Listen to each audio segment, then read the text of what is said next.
আচ্ছা, আমরা এখন ষষ্ঠ অধ্যায় শুরু করব, জ্যামিতির মৌলিক ধারণা। আচ্ছা, আমরা জ্যামিতি বলতে আসলে কি বুঝি? জ্যামিতি, জ্যা অর্থ ভূমি, মিতি অর্থ কি পরিমাপ। তার মানে জ্যামিতি শব্দের অর্থ কি ভূমির পরিমাপ। তার মানে কি ভূমির পরিমাপ সম্পর্কে আলোচনা থেকে জ্যামিতির উদ্ভব। এখন ভূমির পরিমাপটা আসলে কোথা থেকে শুরু হলো? আমরা জানি মিশর দেশে কি আছে, নীল নদ আছে। তো মিশর দেশে কি হইতো, প্রতি বছরই কি হইতো, বন্যায় প্লাবিত হইতো।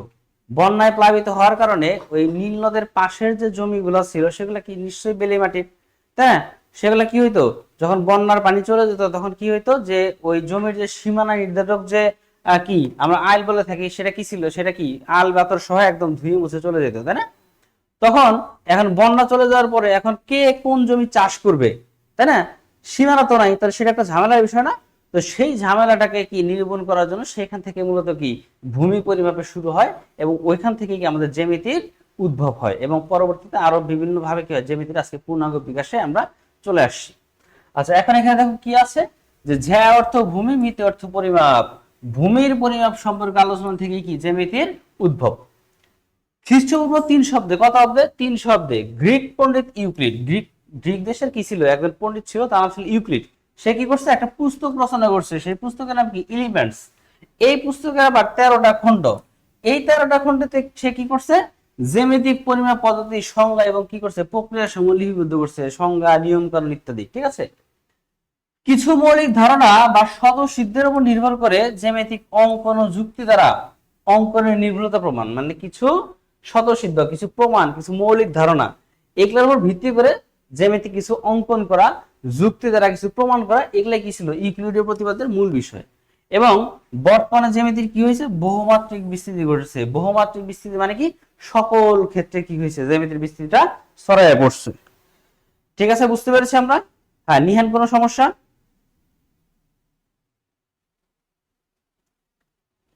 হ্যান্ড রাইজ করতেছো, লোয়ার হ্যান্ড করতেছো, এমন কেন?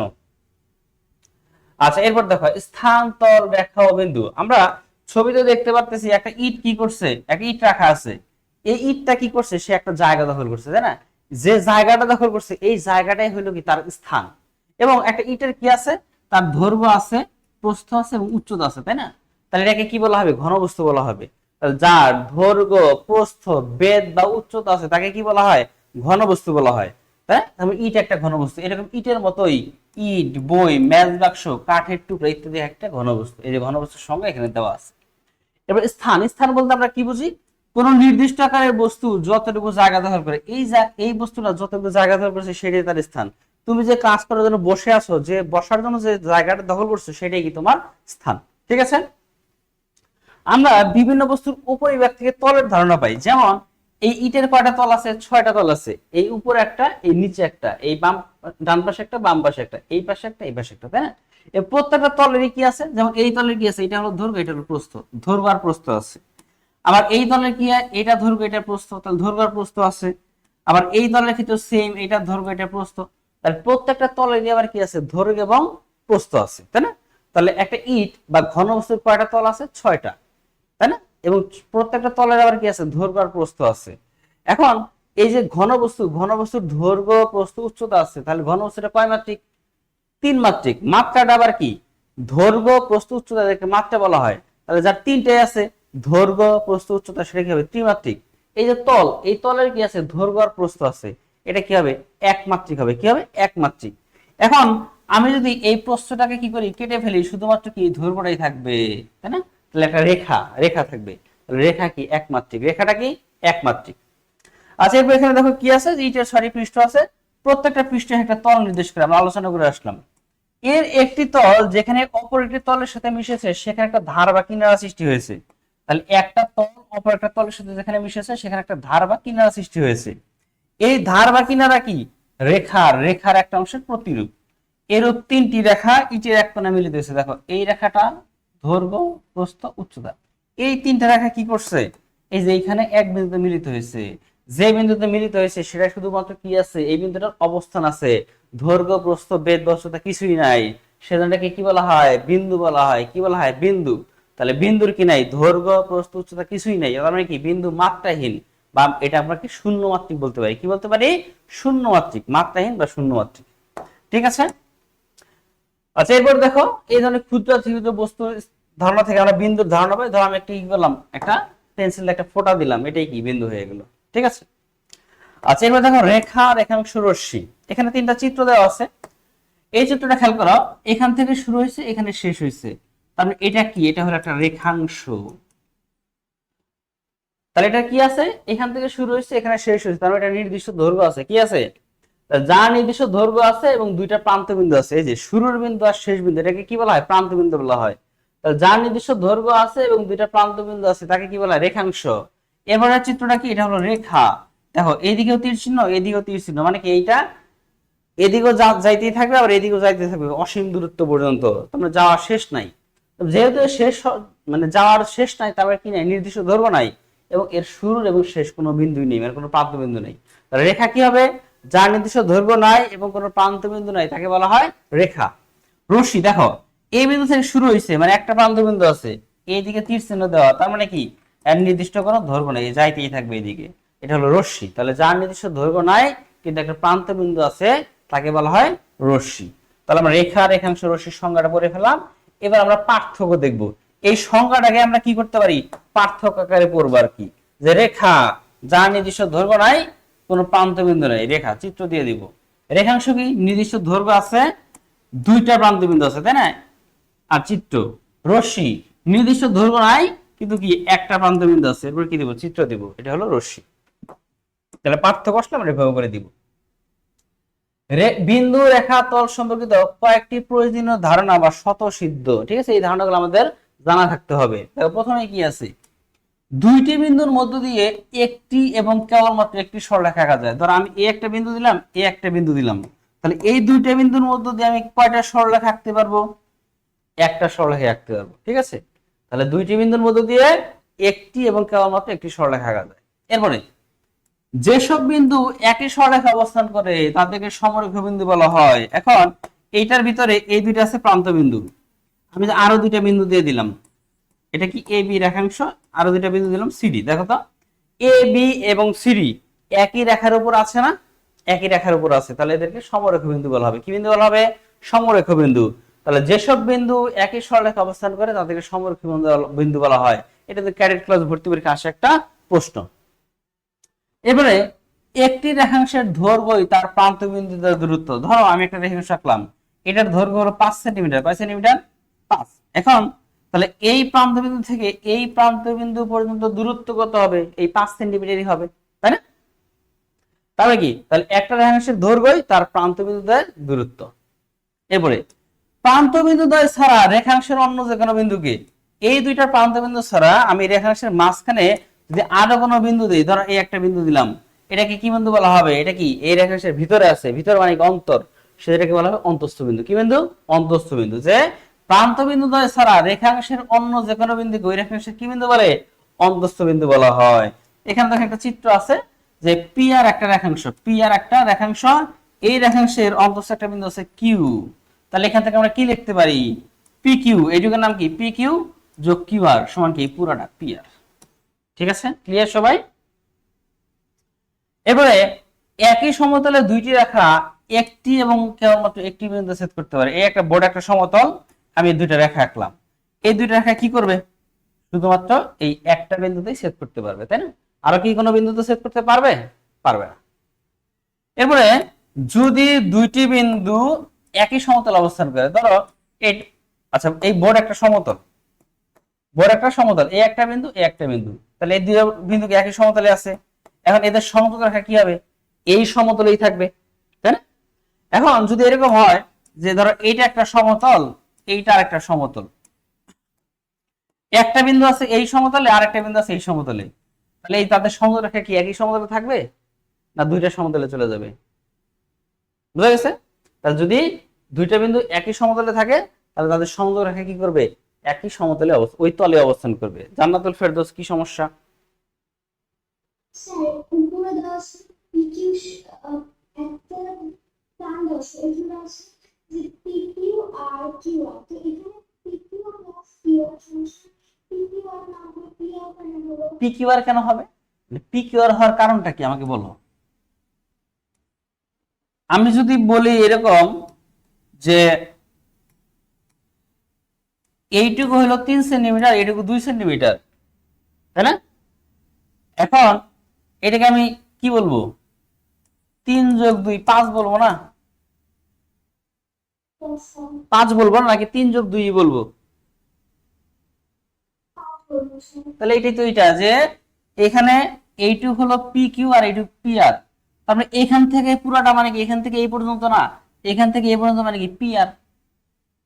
বুঝা গেছে? Yes, sir. আমি এখানে পি কিউ আর তো বলবো না, পি আর, রেখাংশটা হলো পি আর, আমি কি বলবো, পুরো রেখাটার নাম কি, পি আর, পি আর বলবো। ঠিক আছে, আচ্ছা এরপরে খেয়াল করো কোণ, খুবই গুরুত্বপূর্ণ একটা সংজ্ঞা পড়বে এখন। কোণ কাকে বলে? যে একই সমতলের দুইটা রশ্মি, একটা সমতল, এই একটা রশ্মি, এই আর একটা রশ্মি, তাহলে একই সমতলে দুইটা রশ্মি একটা মধ্যে মিলিত হলে, এই যে একটা মধ্যে মিলিত হয়েছে, মিলিত হলে কি উৎপন্ন হয়, কোণ তৈরি হয়। কি তৈরি হয়? কোণ।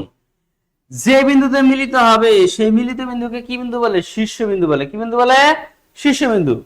আর এই রশ্মি দুটাকে কি বলে? কোণের বাহু। রশ্মি দুটাকে কি বলে? কোণের বাহু।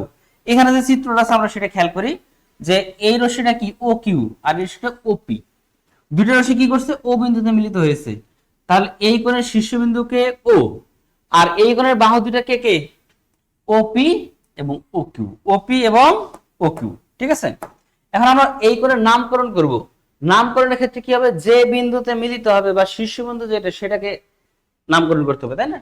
ও বিন্দুতে মিলিত হয়েছে, তাহলে আমরা কি বলতে পারি? ও কোণ। অথবা তিনটা বিন্দু দ্বারাই যদি দেই তাহলে কি লিখবো? P O Q. কি লিখবো? পি ও কিউ, এটা কোণের চিহ্ন। অথবা Q O P, Q O P, মানে যে বিন্দুতে কোণ উৎপন্ন হবে সেটাকে কোথায় রাখতে হবে? মাঝখানে রাখতে হবে। ঠিক আছে, বুঝতে পেরেছি সবাই? এখন দেখি আমি একটা নামকরণ করি, একটা কোণ দেই, তো এটা নাম দিলাম এরকম। তাহলে এই কোণের নামকরণ করো তো, কে নামকরণ করবে? তামিম নামকরণ করো। তামিম বলো এই কোণের নাম কি হবে? 4 আচ্ছা, প্রথমে এন বিন্দুতে মিলিত হয়েছে, এনটা হলো শীর্ষবিন্দু, তাই না? তাহলে আমরা বলতে পারি এন কোণ অথবা এম এন ও। হ্যাঁ, এরপরে আরেকভাবে বলতে পারি ও এন এম। ঠিক আছে, গুড। তাহলে বুঝে ফেলছো? তাহলে এভাবে করে আমরা কি করব? কোণের নামকরণ করব, আর যা আলোচনা করলাম এখানে সবকিছু লেখা আছে। আচ্ছা, এরপর নেক্সট চলে যাই, সরল কোণ। আমরা এ যাবৎকালে সরল কোণ পড়ছি কি, 180 ডিগ্রি সমান কোণকে সরল কোণ বলে। আসলে এটা সরল কোণের কি সংজ্ঞা না, এটা হলো সরল কোণের পরিমাপ, যে এক সরল কোণ সমান 180 ডিগ্রি। এখন সরল কোণ তাহলে কাকে বলে? যে দুইটা পরস্পর বিপরীত রশ্মি, এ একটা রশ্মি এইদিকে যাচ্ছে, এ একটা রশ্মি এইদিকে যাচ্ছে। এখন দুইটা রশ্মির কি, এই রশ্মির প্রান্তবিন্দু এটা, এই রশ্মির প্রান্তবিন্দু এটা, যেহেতু এক বিন্দুতে মিলিত হয়েছে, এটা হলো সাধারণ প্রান্তবিন্দু, দুইটা রশ্মিরই সাধারণ প্রান্তবিন্দু। তাহলে দুইটি পরস্পর বিপরীত রশ্মি এই তাদের সাধারণ প্রান্তবিন্দুতে যে কোণ উৎপন্ন করে তাকে বলা হবে সরল কোণ। বুঝতে পারছো? একটা রশ্মি হচ্ছে ওইদিকে আর একটা এইদিকে, তাহলে বিপরীত দিকে যাচ্ছে না? দুইটা পরস্পর বিপরীত রশ্মি তাদের সাধারণ প্রান্তবিন্দুতে যে কোণ উৎপন্ন করে তাকে সরল কোণ বলা হয়। আর এক সরল কোণ সমান 180 ডিগ্রি। ক্লিয়ার? আমরা এই সংজ্ঞাটা দিব। এবার সন্নিহিত কোণ। সন্নিহিত কোণ হইতে গেলে কি হইতে হবে?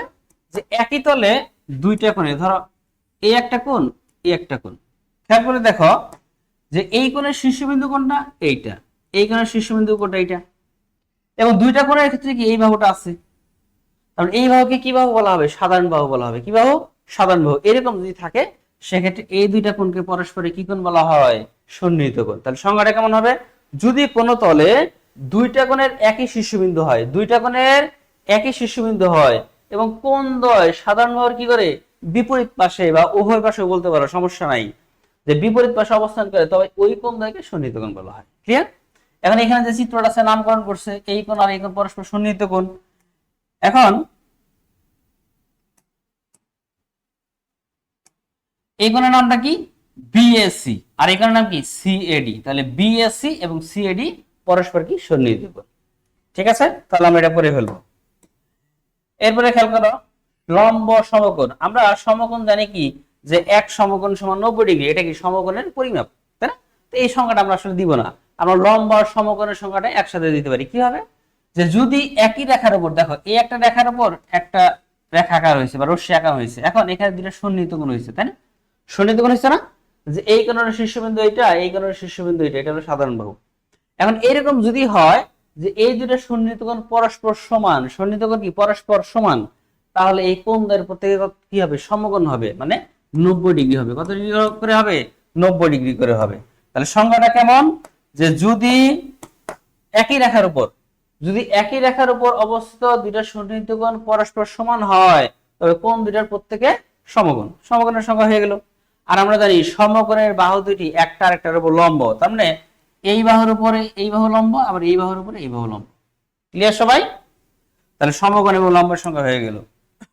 পূরক কোণ, পূরক কোণ হলো দুইটা কোণের যোগফল যদি 90 ডিগ্রি হয়, দুইটা কোণের যোগফল কত ডিগ্রি হবে? 90। একটা একটা পূরক কোণ। দেখো এখানে ধরো এটা যদি 60 ডিগ্রি হয়, এটা হবে 30, তাহলে দুইটা কোণের যোগফল 90। তাহলে এরা দুইটা পরস্পর কি কোণ? পূরক কোণ। এখন 50 ডিগ্রির পূরক কোণ কত বলো তো? পূরক কোণ বের করতে গেলে কি করতে হবে? 90 থেকে বিয়োগ করতে হবে, যেহেতু দুইটা কোণের সমষ্টি কত? 90। 90 বিয়োগ 50, 40 ডিগ্রি। 70 ডিগ্রির পূরক কোণ কত হবে বলো? কত?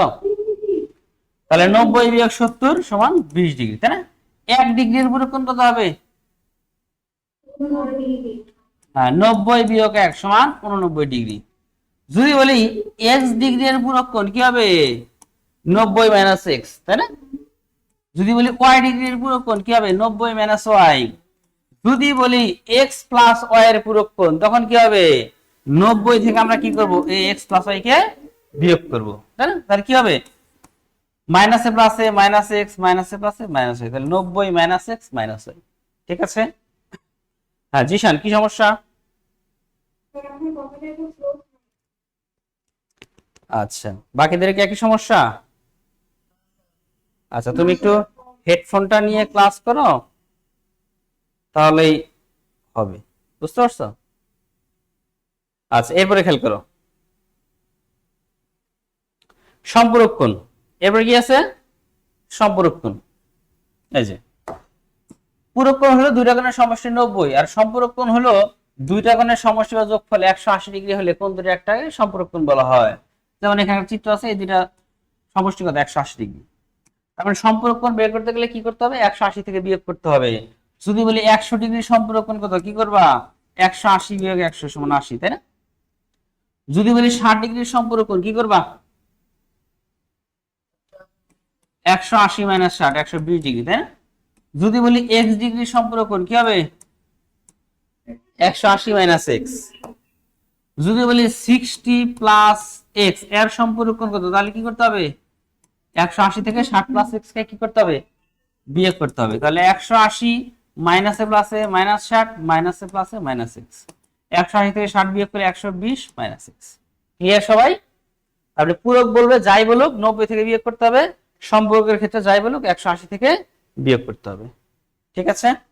আচ্ছা, এখানে বক্সে এই কথাগুলাই লেখা আছে যে দুইটা কোণের যোগফল 90 ডিগ্রি হলে একটা হলো পূরক কোণ, দুইটা কোণের যোগফল 180 ডিগ্রি হলে একটা হলো সম্পূরক কোণ। আর দুইটা পরস্পর সম্পূরক কোণকে সন্নিহিত কোণ হিসেবে আঁকলে, এই যে দুইটা পরস্পর সম্পূরক কোণকে যদি সন্নিহিত কোণ হিসেবে আঁকা হয়, তাহলে একটা কি তৈরি হয়? যেখানে একটা সরল কোণ তৈরি হয়েছে। ঠিক আছে? তাহলে দুইটা পরস্পর সম্পূরক কোণকে আমরা যদি সন্নিহিত কোণ হিসেবে আঁকি, একটা সরল কোণ তৈরি হবে। এরপরের বিষয় দেখো বিপরীত কোণ। বিপরীত কোণটা কি? আমরা জানি যে দুইটি পরস্পর বিপরীত, কি বলে? দুইটা সরলরেখা পরস্পরকে ছেদ করলে, দুইটা সরলরেখা পরস্পরকে ছেদ করলে যে চারটা কোণ উৎপন্ন হয়, তাদের মধ্যে পরস্পরের বিপরীত কোণ, মানে এটার বিপরীত এইটা, এইটার বিপরীত এইটা, এই পরস্পরের বিপরীত কোণ দ্বয়কে কি কোণ বলা হয়? বিপরীত কোণ বলা হয়। এটা একটা সংজ্ঞা। আর এখানে তোমাদের বই কি আছে, যে কোন কোণের বাহুদ্বয়, ধরো এই একটা কোণ, কোণের বাহু এইটা, এইটা এর বিপরীত রশ্মি, এই যে এটা একটা বিপরীত রশ্মি, এটা একটা বিপরীত রশ্মি, বিপরীত রশ্মি যে কোণ তৈরি করে তা ওই কোণের বিপরীত কোণ। তার মানে এটার বিপরীত এটা, এটার বিপরীত এটা। ঠিক আছে? এটাও তোমরা দিতে পারো যে কোন কোণের বাহুদ্বয়ের বিপরীত রশ্মি যে কোণ তৈরি করে তা ওই কোণের বিপরীত কোণ। এরপরে দুটি সরলরেখা কোন বিন্দুতে পরস্পরকে ছেদ করলে, এই দুইটা সরলরেখা কোন বিন্দু পরস্পরকে ছেদ করলে, ছেদ বিন্দুতে মানে এই বিন্দুতে দুই জোড়া পরস্পর বিপরীত কোণ উৎপন্ন হয়। কয় জোড়া? এটার বিপরীত এটা, এর এক জোড়া, এটার বিপরীত এটা, এর এক জোড়া, দুই জোড়া বিপরীত উৎপন্ন হয়। ঠিক আছে? এক জোড়া পরস্পর বিপরীত কোণের বাহুগুলো, এই যে এক জোড়া পরস্পর বিপরীত কোণের বাহুগুলো, এটার বিপরীত এটা, এর বাহু হলো এটা, এর বাহু হলো এটা, বাহুগুলো দুটি পরস্পর ছেদি সরলরেখা তৈরি করে। এই বাহুগুলা কি করছে? দুইটাই যে ছেদ করছে, পরস্পর ছেদি সরলরেখা তৈরি করে। যাদের ছেদবিন্দু কোনটা? এটা প্রদত্ত কোণ যুগলের শীর্ষবিন্দু, মানে প্রদত্ত কোণ যুগল কারা, যুগল মানে জোড়া, এটা শীর্ষবিন্দু, এটা শীর্ষবিন্দু, এটা বোঝা গেছে যে এক জোড়া পরস্পর বিপ্রতীপ কোণের বাহুগুলো, এক জোড়া পরস্পর এই এটা বিপ্রতীপ, এটা এই বাহুগুলা আর এই বাহুগুলা দুইটা পরস্পর ছেদি, মানে পরস্পরকে ছেদ করে গেছে, এরকম দুইটা সরলরেখা ছেদ করে, এবং যাদের ছেদবিন্দু কি এই কোণ যুগলের কোণ দুইটা শীর্ষবিন্দু। এটা আমাদের মনে রাখতে হবে, এগুলো আমাদের শূন্যস্থান পূরণ, বহু নির্বাচনী প্রশ্ন এগুলোতে আসতে পারে আর কি। এবার আমরা দুটো উপপাদ্য পড়বো। উপপাদ্য 1 দেখো, উপপাদ্যটা কি, যে একটা জ্যামিতিক একটা শর্ত, তাই না, এটাকে কি করতে হবে, আমাকে জ্যামিতিক কি বলে শর্ত দ্বারা প্রমাণ করে দেখাতে হবে যে এটা ঠিক আছে, তাই না। উপপাদ্যের কয়টা অংশ, 4টা। সাধারণ নির্বাচন, বিশেষ নির্বাচন, অঙ্কন, প্রমাণ। সাধারণ নির্বাচনটা কি, মূলত যেটাকে প্রমাণ করতে হবে প্রশ্ন, সেটাই কি সাধারণ নির্বাচন। বিশেষ নির্বাচনটা কি, আমাকে ওই প্রমাণটা করার জন্য চিত্র আঁকতে হবে এবং এর পাশাপাশি কি করতে হবে, চিত্রের বর্ণনা দিতে হবে, এটা হলো বিশেষ নির্বাচন। অঙ্কন কি, এই প্রমাণটা করতে যে আমাকে একটা লম্ব আঁকতে হইতে পারে, একটা বাহুকে বাড়াইতে হইতে পারে, একটা কোণ আঁকতে হইতে পারে, তাই না, এরকম বাড়তি কিছু আঁকাইতে হইতে পারে, সেই বাড়তি কিছু যে আঁকাবো সেটা হলো অঙ্কন। আর প্রমাণ, এরপরে কি প্রমাণ, আমরা শর্ত দ্বারা এটাকে কি করবো, প্রমাণ করব, ঠিক আছে। তাহলে এবার দেখি প্রশ্নটা খেয়াল করি। একটি সরলরেখার একটি বিন্দুতে, ধরো এটা একটা সরলরেখা, এই সরলরেখার একটা বিন্দু হলো এইটা, এই বিন্দুতে অপর একটা রশ্মি মিলিত হলে, এই একটা রশ্মি মিলিত হইলো, মিলিত হলে এখানে কি হয়েছে, এ একটা কোণ, এ একটা কোণ, এই দুইটা কোণ পরস্পর কি কোণ, সন্নিহিত কোণ, তাই না। কারণ এই কোণের শীর্ষবিন্দু এটা, এই কোণের শীর্ষবিন্দু এটা, এটা হলো সাধারণ বাহু। তাহলে যে দুইটা সন্নিহিত কোণ উৎপন্ন হয় তাদের সমষ্টি 2 সমকোণ, এই দুটাকে যোগ করে কয় সমকোণ পাওয়া যাবে, 2 সমকোণ। আমাকে এইটাই প্রমাণ করতে হবে, ঠিক আছে। এবার আমরা বিশেষ নির্বাচনে চলে আসি, যে মনে করি এ বি সরলরেখার ও বিন্দুতে ওসি রশ্মি, এটা কি রশ্মি, ওসি রশ্মি। মনে করি এ বি সরলরেখার ও বিন্দুতে ওসি রশ্মির প্রান্তবিন্দু মিলিত হয়েছে, ফলে ও বিন্দুতে কোণ, এটার নাম কি এওসি, এটার নাম সিওবি। এওসি এবং সিওবি দুইটা সন্নিহিত কোণ উৎপন্ন হলো। প্রমাণ করতে হবে যে কোণ এওসি যোগ কোণ সিওবি সমান কি 2 সমকোণ, ঠিক আছে, ক্লিয়ার সবাই। এবার দেখো অঙ্কন, এ বি রেখার উপরে এই যে ডিও লম্ব আঁকি, কি আঁকি, ডিও লম্ব আঁকি। লম্ব আঁকার কারণে কি হয়েছে, এই পাশ আর এই পাশ দুইটা কোণ কত ডিগ্রি, দুইটাই 90 ডিগ্রি, দুইটাই কত ডিগ্রি, 90 ডিগ্রি, ঠিক আছে, এটা মনে রাখো। এখন প্রমাণ, যে এওসি যোগ সিওবি মানে এওসি যোগ সিওবি, এই দুইটা কোণের মান তো বের করতে হবে 2 সমকোণ। তাহলে এওসি যোগ সিওবি সমান, এখন এওসি কে এই পুরোটা, এওসির বদলে আমি যদি লিখি এইটুক যোগ এইটুক, অসুবিধা আছে, হ্যাঁ করো, এই পুরোটা হলো এওসি, যদি এইটুক যোগ এইটুক লিখি সমস্যা আছে কোনো, নাই, তাই না। তাহলে এইটুকের নাম কি এওডি, আর এইটুকের নাম ডিওসি। তাহলে এওডি যোগ ডিওসি, আমরা এওসি এর বদলে কি লিখলাম, এওডি যোগ ডিওসি, আর এই সিওবি কে আমরা ঠিক রাখবো, ঠিক আছে। এরপরে আমরা কি করব, এওডি কে ঠিক রাখবো, কাকে ঠিক রাখবো, এওডি। এখন দেখো এই ডিওসি যোগ সিওবি, ডিওসি এইটুক যোগ সিওবি এইটুক মিলা কি এই পুরোটা, পুরোটা না, এই পুরোটার নাম কি ডিওবি, ডিওবি। এখন খেয়াল করো, আমরা তো ওডি লম্ব আঁকছি, তাহলে এওডি এই কোণটা কয় সমকোণ, 1 সমকোণ, তাহলে এওডি এর বদলে কি লিখতে পারি, 1 সমকোণ যোগ ডিওবি, তাই যে ডিওবি এই পুরোটাও কি, যেহেতু এটা লম্ব 1 সমকোণ যোগ 1 সমকোণ, তাহলে 1 সমকোণ যোগ 1 সমকোণ সমান 2 সমকোণ, এই যে প্রমাণিত, ঠিক আছে। তাহলে আমি যেভাবে লিখলাম, যেটা বদলে 1 সমকোণ যোগ 1 সমকোণ সমান 2 সমকোণ, তোমরা এটা লিখতে পারো, অথবা এখানে একটা ব্যাখ্যা দিয়ে দিছে, ডাইরেক্ট 2 সমকোণ লিখছে, লেখা বলছে যেহেতু এওডি এবং ডিওবি এর প্রত্যেকে 1 সমকোণ, এটা আমি এখানে লিখে দিছি, ঠিক আছে।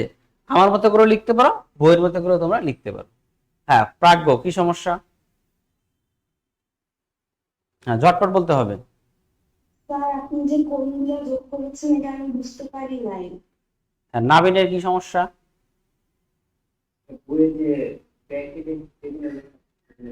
হ্যাঁ এটা লিখবা, লিখলে ভালো, এটা না লিখলে অসুবিধা নেই, তবে লিখলে ভালো। হ্যাঁ তুমি কি বুঝতে পারো, আমরা আবার প্রমাণটা আসতেছি, আমাদের প্রমাণ করতে হবে এওসি যোগ সিওবি সমান 2 সমকোণ। আমি লিখলাম এওসি যোগ সিওবি, এখন এওসি কোনটুকু, এওসি কোন চিনতে হবে আগে, তাই না, আমরা যে এতক্ষণ যে কোন রঞ্চ চিনে আসলাম, এই কোনটাকে ভালো করে চিনতে হবে, কোনটা ভালো করে চিনলে এগুলা কোনো সমস্যা না। তাহলে এওসি হলো এখান থেকে এ পর্যন্ত এই পুরাটা। এখন এওসি কে আমি ভাঙা লিখবো, এওসির বদলে আমি যদি লিখি এওডি যোগ ডিওবি, যেমন ধরো 5 কে ভাঙা কি আমি 3 যোগ 2 লিখতে পারি না, এরকম পারি, তাহলে আমি এ ও সি কে ভাঙা এইটুক যোগ এইটুক লিখবো, এইটুকের নাম কি এওডি আর এইটুকের নাম ডিওসি। তাহলে এই যে এওডি যোগ ডিওসি আর সিওবি সিওবির জায়গায় ঠিক আছে, বুঝা গেছে? এরপরে এখন আমরা এওডি কে ঠিক রাখছি, এইটুকের বদলে ডিওসি ডিওসি যোগ সিওবি, এইটুকু এইটুকু যোগ এইটুকু মানে কি এই পুরোটা, এই পুরোটার নাম কি ডিওবি, বুঝা গেছে? হ্যাঁ, এখন ওডি যেহেতু লম্ব তাহলে এওডি এটা কি, এটাও এক সমকোণ আর ডিওবি কি এক সমকোণ, এক সমকোণ যোগ এক সমকোণ দুই সমকোণ, ঠিক আছে? হ্যাঁ, প্রশ্ন করে রেসপন্স করতে হবে, প্রশ্ন করে ঘুমায় গেলে আমি কিভাবে বুঝবো যে আমি যে বুঝাইলাম তুমি বুঝছো কিনা, তাই না? প্রাজ্ঞ, রেসপন্স করো না কেন? রেসপন্স করতে হবে না, আমি তো তোমাকে বুঝাচ্ছি। উপপাদ্য 2 দেখো, দুইটি সরলরেখা পরস্পর ছেদ করলেই উৎপন্ন বিপ্রতিকোণগুলো পরস্পর সমান, এটা কি সাধারণ নির্বাচন। বিশেষ নির্বাচনে আসি, মনে করি এ বি এবং সিডি সরলরেখা দ্বয় পরস্পর কি করছে, ও বিন্দুতে ছেদ করছে, ফলে ও বিন্দুতে চারটা কোণ উৎপন্ন হয়েছে। কয়টা কোণ? চারটা। চারটা কোণের নাম কি? এটা নাম কি এওসি, এটা কি এওডি, এটা কি ডিওবি, এটা কি বিওসি। চারটা কোণ উৎপন্ন হলো। প্রমাণ করতে হবে যে এই কোণ সমান এই কোণ, মানে এওডি সমান বিওসি, আর এই কোণ সমান এই কোণ, মানে এওসি সমান বিওডি। ঠিক আছে, আমরা আবার আসতেছি। মনে করি এ বি ও সিডি সরলরেখাতে পরস্পর ও বিন্দুতে ছেদ করেছে, ফলে ও বিন্দুতে কোণ এওসি, কোণ এওডি, কোণ বিওডি, কোণ বিওসি, চারটা কোণ উৎপন্ন হয়েছে। প্রমাণ করতে হবে যে কোণ এওডি সমান কোণ বিওসি, কোণ এওসি সমান কোণ বিওডি। ঠিক আছে, বিশেষ নির্বাচন শেষ। এখানে আর অঙ্কনের প্রয়োজন নাই, সরাসরি আমরা প্রমাণে চলে যাব। দেখো, মনে করি এই ও এর রশ্মির ও বিন্দুতে সিডি রেখা মিলিত হয়েছে, এই ও এর রশ্মির ও বিন্দুতে কি মিলিত হয়েছে? সিডি রেখা। মনে করি যে এইটুক নাই, ওবি নাই, ঠিক আছে? তাহলে এখন কি হবে? এটা একটা সরল রেখা, এটা একটা বিন্দু, তাহলে এই বিন্দুতে এই দুইটা কোণের সমষ্টি কত? 180 ডিগ্রি না? বা দুই সমকোণ বা এক সরল কোণ, যেটাই বলি না কেন। তাহলে এখন এই কোণের নাম কি? এওসি, এই কোণের নাম এওডি। তাহলে এওসি যোগ এওডি সমান এক সরল কোণ বা দুই সমকোণ। এখানে উপপাদ্য এক লেখার কোনো প্রয়োজন নেই, ঠিক আছে? এবার এবার মনে করি ওডি রশ্মির ও বিন্দুতে এ বি মিলিত হয়েছে, মনে করি এটা নাই, তাহলে এটা সরল রেখা, এখানে এই দুই কোণের সমষ্টি কত? 180 ডিগ্রি, তাই না? তাহলে এই কোণের নাম কি? এওডি, এই কোণের নাম কি? ডিওবি। তাহলে এওডি যোগ ডিওবি বা বিওডি, তাই না? বিওডি বলা যায়, সমস্যা নাই, সমান এক সরল কোণ সমান দুই সমকোণ। ঠিক আছে, এটুকু বুঝতে পারছি সবাই? এখন এই দুইটা কোণ মিলে এক সরল কোণ, আবার এই দুইটা কোণ মিলাও কি এক সরল কোণ, তাহলে এইটা সমান এটা লেখা যায় না? লেখা যায়। তাহলে এইটা সমান এইটা। এখন যদি উভয় পাশে কি আছে? এওডি আছে, আমরা উভয় পাশে এওডি বাদ দিয়ে দিলাম। সমানের একই পাশে উভয় পাশে একই জিনিস থাকলে সেটা বাদ দেওয়া যায়। তাহলে কি থাকলো? এওসি সমান বিওডি। এই যে উভয় পক্ষ থেকে এওডি বাদ দিয়ে, তাহলে এওসি সমান বিওডি, এটা প্রমাণ করা শেষ। এবার লিখে দেবো, অনুরূপ ভাবে দেখানো যায় এই এওডি সমান বিওসি, এটা আবার প্রমাণ করার দরকার নাই, এটা ভাবে করে লিখে দিলেই হবে। সবাই বুঝতে পারছি আমরা? আচ্ছা, এরপর এই পেজে আর একটা বিষয় আছে, সমান্তরাল সরলরেখা। এটা পরে আজকে আমরা শেষ দিব। সমান্তরাল রেখা কি? যে একই সমতলে অবস্থিত দুইটা সরলরেখা যদি একে অপরকে ছেদ না করে, কি না করে, এরকম ছেদ না করে, তাহলে তাদেরকে কি বলা হবে? সমান্তরাল সরলরেখা বলা হবে। এখন ছেদ কখন করবে না? যখন এই যে এখান থেকে এখানের যে দূরত্ব, এখান থেকে এখানের দূরত্ব, এখান থেকে এখানের দূরত্ব, এই যে দূরত্বটা আছে একটা সরলরেখা থেকে আরেকটা সরলরেখার দূরত্ব, সব সময় তারা একই দূরত্ব বজায় রেখে চলতে থাকবে। যখন দুইটা সরলরেখা সব সময় একই দূরত্ব বজায় রেখে চলতে থাকবে, তখন তারা কি হবে না? মিলিত হবে না, তখন তারা সমান্তরাল সরলরেখা হবে। তাহলে সমান্তরাল সরলরেখার সংজ্ঞাটা কি? একই সমতলে অবস্থিত দুইটা সরলরেখা একে অপরকে ছেদ না করলে তাদেরকে সমান্তরাল সরলরেখা বলা হয়। আর দুইটি সরলরেখার একটির যে কোনো দুইটা বিন্দু থেকে, এই দুইটা সরলরেখা একটির যে কোনো দুইটা বিন্দু, এটা এই বিন্দু আর এই বিন্দু, অপরটা লম্ব দূরত্ব, এই যে একটু আগে যেটা আলোচনা করলাম, লম্ব দূরত্ব যদি পরস্পর সমান হয় তবে এরা কি হবে? সমান্তরাল হবে। তাহলে পরীক্ষায় প্রশ্ন আসতে পারে যে দুইটি সরলরেখার একটার যে কোনো দুইটা বিন্দু থেকে অপরটির কি সমান হইলে তারা সমান্তরাল হবে? এই যে অপরটির লম্ব দূরত্ব সমান হলে তারা সমান্তরাল হবে। ঠিক আছে, এরপরে দুইটি সমান্তরাল সরলরেখা কখনো পরস্পরকে কি করে না? ছেদ করে না। কখনো কি করবে না? ছেদ করবে না। তাহলে আজকে আমাদের আলোচনার বিষয়বস্তু ছিল এই 106 থেকে 112 পৃষ্ঠা পর্যন্ত।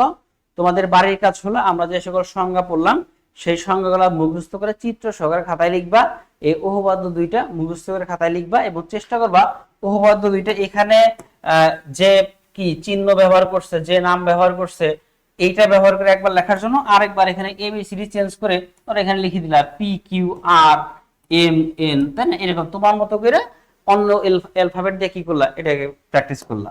এরপর এটাকে সেম ভাবে এখানে এবিসিডি আছে, এবিসিডি না দিয়ে তুমি কি দিলা পি কিউ আর এস, এখানে ধর অন্য কিছু দিলা কে দিলা, তাই না?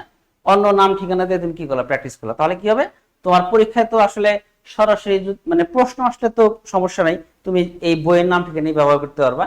যদি চিত্র দিয়ে দেয়, চিত্র তোমার তো এবিসিডি দিবে না, অন্য কিছু দিবে, সেক্ষেত্রে কিন্তু তুমি আগে থেকে প্র্যাকটিস না করলে কিন্তু পারবা না। তো সেজন্য এই উপপাদ্যগুলোকে কি করবা, এই নাম চেঞ্জ করে এবিসিডি এই বিন্দুগুলোকে চেঞ্জ করে তুমি তো কি করবা, নতুন করে আবার লেখার চেষ্টা করবা। ঠিক আছে, তাহলে আজকের ক্লাস আসলে এই পর্যন্তই।